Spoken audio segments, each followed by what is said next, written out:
everyone, Coty here, and today I want to talk about a set of verses in 1 Corinthians 10 that has to do with demons and sacrifice. Not a common verse that a lot of people cover, but it stuck out to me as I was reading 1 Corinthians 10, so I'm going to share it.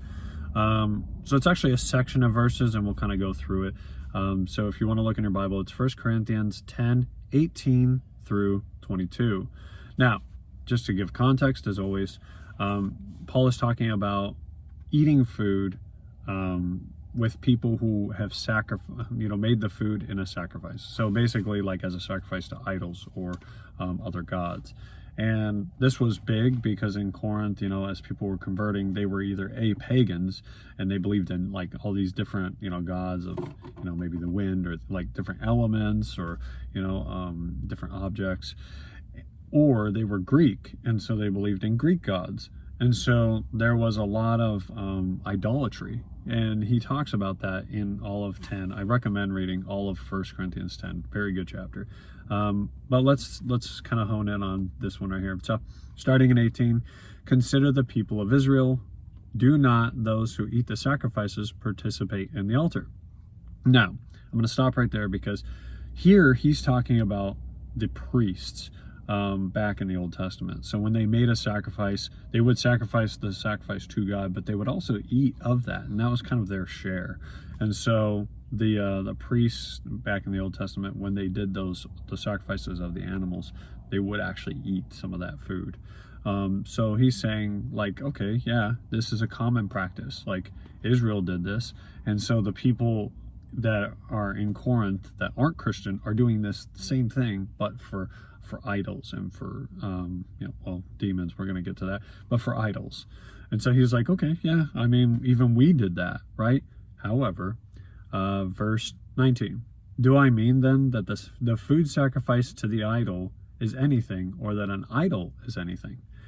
So here he's saying that the idols, so he's basically saying that idols are nothing, right? So there's only one God. This is Paul's whole point. There's only one God.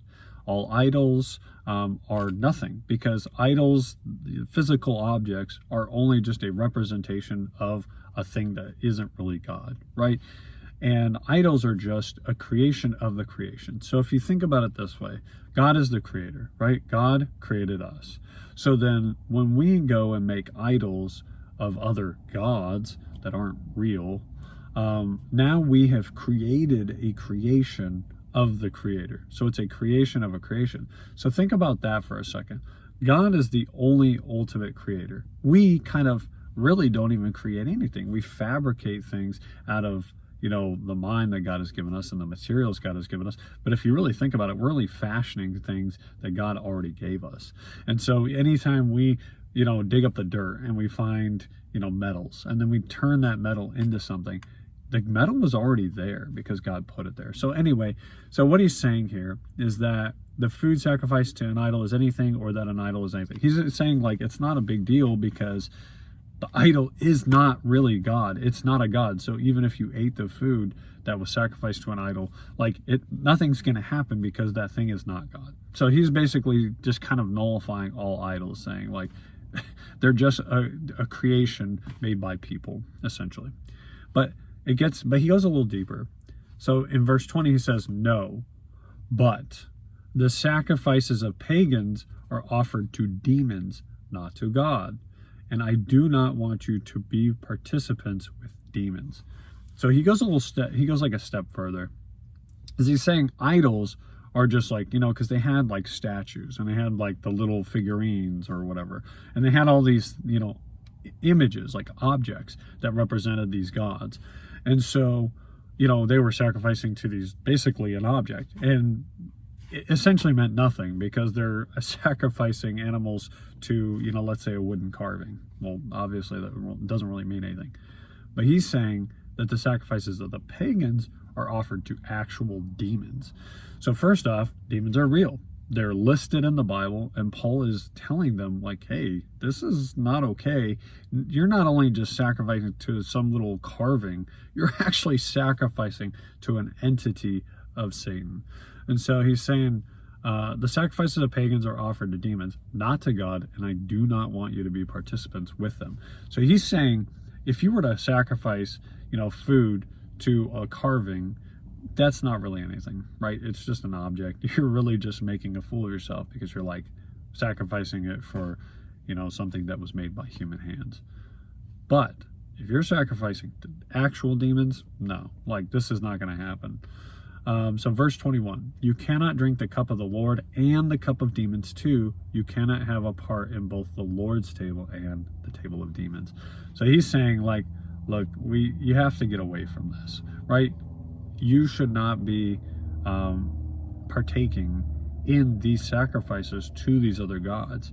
And in fact, no sacrifices at all anymore, because Jesus came and he was the perfect sacrifice. So there is no need to sacrifice animals any longer. Like, and you kind of see this through the New Testament, especially with what Paul talks about. Like, he's like, dude, Jesus was the perfect sacrifice. We need to get away from making sacrifices. Like, we don't need to do that anymore. Now, I'll be 100%. I don't know what what they still sacrifice for. I'm assuming like maybe Passover, they would still do their sacrifices and things like that. But even in that, he's saying like, you don't need to sacrifice to idols or demons. Like, if you sacrifice to idols, you're wasting your time. And if you sacrifice to demons, well, then you're not with God. You're against God. Like, you can't be with him. You can't both sacrifice to demons and also be a Christian saying that you believe in God. And then verse 22, are we trying to arouse the Lord's jealousy? Are we stronger than he? And essentially, yeah, I mean, you can't have a part in both, glorifying demons, but also glorifying God. So, I don't know, I think it's an interesting verse. I would say the two key takeaways that I would just leave with is, one, anything that we worship, that we put so much time and energy and emphasis on, it can become an idol. Even money, for a lot of people, can become an idol, or fame or attention or sex or whatever. It doesn't really matter. There are a lot of things that we make into idols that are either physical or immaterial. So we should not be chasing idols because they're not going to fulfill us like God will. They're just empty and hollow. Just as the golden calf that the Israelites made in the wilderness, like, that thing didn't mean anything. It was just an object that they made. It literally had no significance. But on top of that, we should not be at the table of demons. And I know it's a little heavier, and a lot of people maybe don't believe in demons, but they are real. And the thing with that is that, I would just say, be careful with the sin that you allow into your life, because you never know what foothold you're giving to Satan to attack you, right? So even if you didn't believe in demons, you have to believe that sin has power. And this is why people get stuck in bondage. They'll commit a sin, like maybe they'll look at something they shouldn't, and then they don't tell anyone. They don't tell their wife, or they don't tell anyone to hold them accountable. And slowly and surely it takes over them. Or maybe you do drugs, or maybe, you're doing something illegal. And it always starts as like a small thing and then just kind of ramps up over time because it goes unchecked. And that's kind of the point that I want to drive home, is that, if you leave these things unchecked, they can spiral out of control and overtake your life. And that leaves open a foothold for demons. So anyway, that's about it. Hope you got some of this. I'll see you in the next one. Bye.